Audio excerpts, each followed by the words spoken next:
Hi guys, good evening. My self S के सिंह और आज हम लोग स्टार्ट करेंगे क्लास 11 के लिए थर्मल क्लास 11 के लिए ट्रांसमिशन ऑफ हीट। हीट के जब ट्रांसमिशन के बारे में पढ़ेंगे तो हीट का ट्रांसमिशन 3 टाइप से होता है: कंडक्शन, कन्वेक्शन एंड रिडक्शन।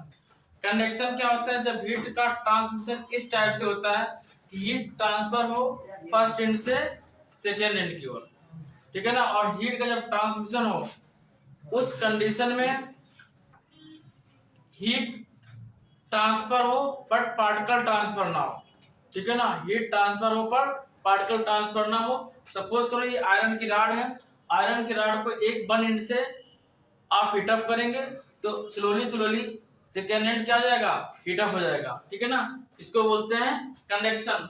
और इसकी जो कंडीशन है, कंडक्शन की कंडीशन क्या है? ये ओनली सॉलिड्स में ही होता है। किसमें होता है? सॉलिड में। ये लिक्विड या वेपर, वेपर मींस गैस में ऐसा पॉसिबल नहीं है, ठीक है ना। ये सॉलिड में होगा और किसमें होगा? मेटेलिक मीडियम में होगा, ठीक है ना। जैसे आयरन ले लेंगे, उसे वुड लेंगे, वुड में प्लास्टिक में ये पॉसिबल नहीं है, ठीक है ना। इसमें हीट का ट्रांसफर तभी होगा जब जिसमें जो कंडक्टिविटी जिसमें हो, ठीक है ना। कंडक्टिविटी मींस जिसमें करंट पास हो सकता हो, ठीक है ना। और कैसा रहेगा? मेटल्स जो होगा वो सॉलिड होगा। किसमें होगा? सॉलिड में। तो हीट का ट्रांसफर कंडक्शन के थ्रू होता है, ठीक है। एक कंडीशन ये है और सेकेंड कंडीशन ये है, इसको जब टेम्परेचर का ट्रांसफर होता है या हीट का ट्रांसफर होता है तो इसके लिए जो मीडियम रिक्वायर चाहिए, अगर मीडियम नहीं है तो without medium it is not possible, ठीक है ना। Without medium it is not possible, ठीक है। सेकेंड है इसमें कि ये जो पार्टिकल्स है इसके सॉलिड के, वो अपना प्लेस चेंज नहीं करते हैं, अपने ही प्लेस पे होके वाइब्रेट कर सकते हैं लेकिन चेंज नहीं होंगे। This is the conduction. Next point है कंडक्शन, बाद में कन्वेक्शन। कन्वेक्शन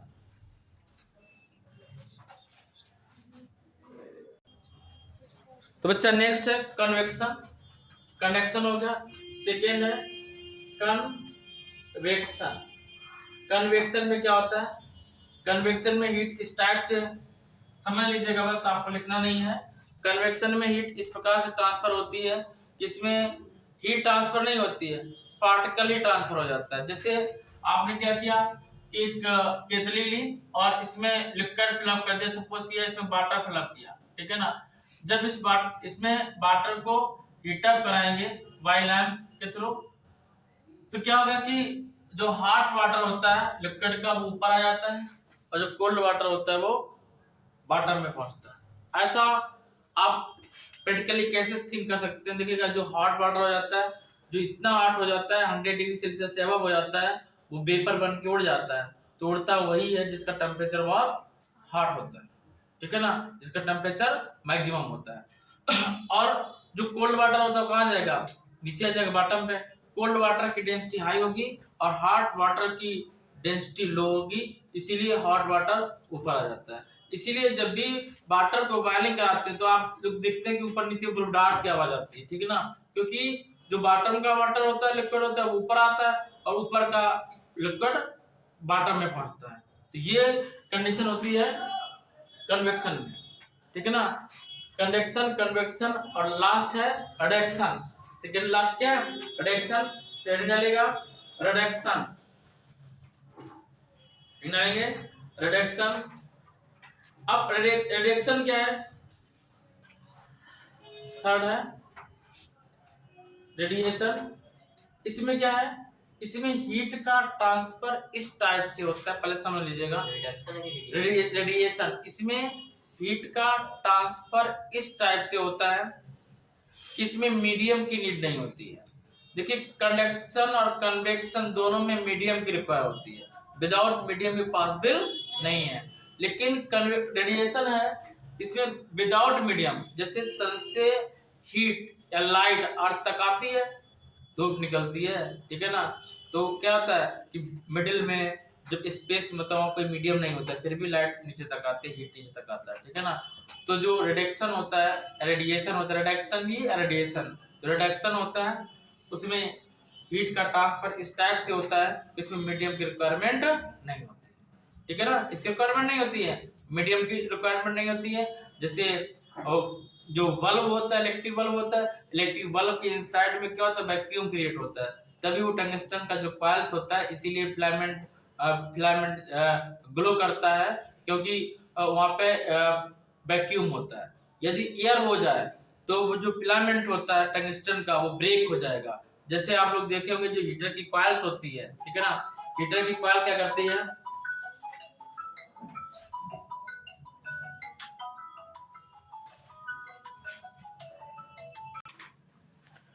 तो बात समझे। रेडिएशन में क्या होता है, जब हीट का ट्रांसफर इस टाइप से हो, उसमें मीडियम की रिक्वायर ना हो, तो क्या होता है, रिडक्शन होता है। क्या होता है, रिडक्शन होता है। तो लिख लीजिए थोड़ा सा रिडक्शन में, it is a process of heat transmission, it is a process of heat transmission. There is no require of medium, called reduction,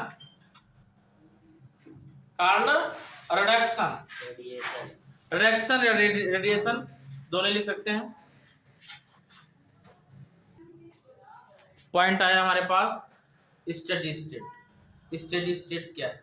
ये सपोज किया आपने कोई मटेरियल लिया, सपोज किया ये आयरन की रॉड है, इसको आपने वन एंड से हीटअप किया और हीट स्लोली ट्रांसफर होके कहां पहुंची, एंड पॉइंट पे।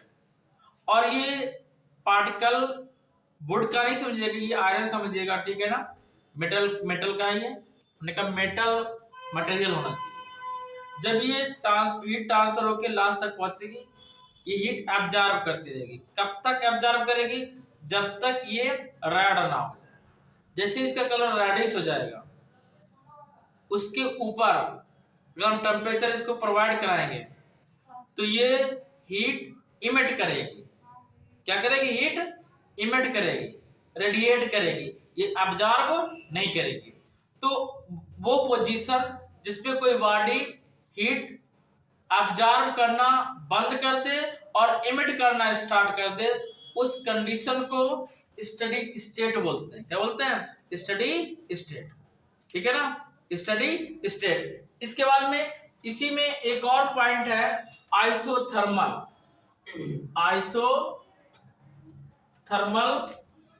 सरफेस, समझिएगा इसको भी। आइसोथर्मल सरफेस क्या है, जैसे कोई रॉड थी, इसको आपने इतना हीटअप कर दिया कि हीट एब्जॉर्ब करना ये बंद कर दिया। आफ्टर देन यदि हम किसी भी पॉइंट पे टेम्परेचर मेजरमेंट करेंगे, जब ये हीट एब्जॉर्ब करना बंद कर देगी, हीट एमिट करने लगेगी, तो उस कंडीशन पे ऑल पॉइंट पे टेम्परेचर सेम होगा। जब ऑल पॉइंट पे किसी बॉडी का टेम्परेचर सेम हो, तो उस कंडीशन को बोलते हैं आइसोथर्मल सरफेस। आइसोथर्मल मींस इस पॉइंट पे टेम्परेचर आइसोथर्मल है, मींस सेम है, ठीक है ना। तो लिखिएगा आइसोथर्मल सरफेस पे any surface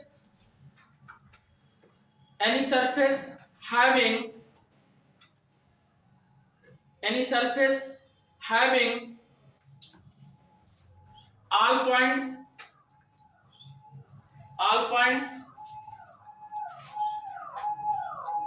at the same temperature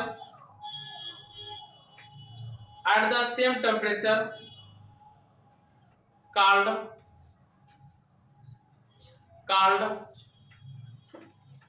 isothermal process।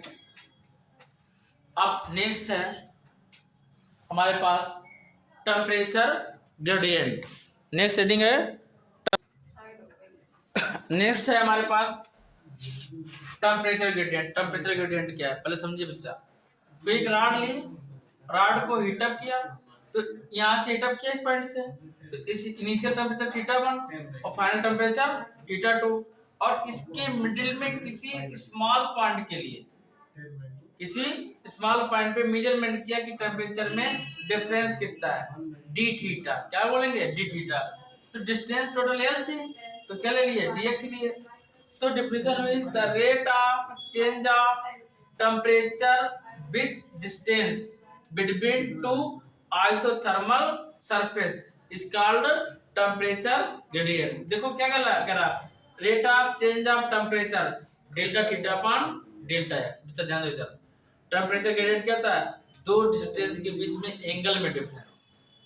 Minus sign क्या रिप्रेजेंट कर रहा है। अब आप जब किसी पार्टिकल को इस एंड से हीट अप कर रहे होगे, इस एंड से आपने क्यों हीट दिया, इस एंड से, तो टेम्परेचर कहाँ जाता होगा, थीटा वन पे।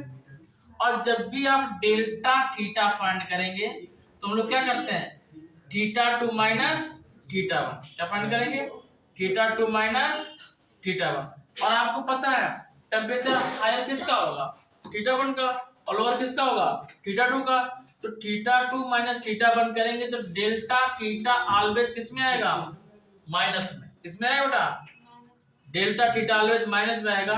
इसलिए टेम्परेचर ग्रेडियंट हुआ minus delta theta upon delta x. Delta x क्या है, देखिए हम पूरी रॉड का टेम्परेचर मेजरमेंट नहीं कर रहे हैं, हम किसी स्पेसिफिक पॉइंट पे टेम्परेचर मेजरमेंट कर रहे हैं, कितने, डेल्टा एक्स में, ठीक है ना। यदि हम टेम्परेचर ग्रेडियंट की यूनिट फाइंड करना चाहें तो थीटा की यूनिट होती है रेडियन। क्या होती है, रेडियन पर मीटर। सही, थीटा की रेडियन पर मीटर, ये एंगल नहीं है, क्या है ये टेम्परेचर है। क्या है, टेम्परेचर। और टेम्परेचर क्या होता है, केल्विन। क्या होता है, kelvin upon metre, kelvin upon metre, या कैलोरी। क्या, कैलोरी, कैलोरी अपॉन मीटर और केल्विन अपॉन मीटर। कैलोरी बोलेंगे, ये कैलोरी है, कैलोरी बाय मीटर, और केल्विन बाय मीटर। और बोल सकते हैं डिग्री सेल्सियस। क्या बोल सकते हैं, डिग्री सेल्सियस पर मीटर। टेम्परेचर की unit calorie, kelvin, degree Celsius, Fahrenheit, ठीक है ना। तो हमने इसको, इसका जो यूनिट होती है SI यूनिट, वो डिग्री सेल्सियस पर मीटर। क्या होती है, डिग्री सेल्सियस पर मीटर। यदि इसकी डायमेंशन की बात करी जाए, theta is naught angle, this is the temperature. क्या है, टेम्परेचर। तो टेम्परेचर की जो डायमेंशन होती क्या होती है, थीटा। क्या होती है, और मीटर क्या होगी, एल। तो इसकी जो डायमेंशन होगी, टेम्परेचर ग्रेडियंट की डायमेंशन की बात करेंगे तो होगा थीटा अपॉन एल। तो डायमेंशन रहेगी थीटा एल माइनस वन। छोटी सी बात थी कि टेम्परेचर ग्रेडियंट क्या है। तो the rate of change of temperature with distance between two isothermal surface is called temperature gradient. क्या कहेंगे इसको, टेम्परेचर ग्रेडियंट। आप बच्चा समझो, यदि आपको ऑब्जेक्टिव पूछ दे इसमें फाइंड कराए कि टेम्परेचर ग्रेडियंट आइसोथर्मल पे होता है या एडियाबेटिक पे होता है, या आइसोथर्मल एडियाबेटिक दोनों पे होगा, बोथ पे, आर फार बोथ पे नहीं होगा, ठीक है ना। तो ये this is the only isothermal surface होगा, मींस एडियाबेटिक सरफेस पे पॉसिबल नहीं, ठीक है ना। This is only possible for isothermal surface, not for adiabatic surface. ये पॉइंट में जो कंपटीशन में क्वेश्चन फाइंड आउट करते हैं तो ऐसे फाइंड आउट करते हैं, ठीक है ना। तो नोट करिए,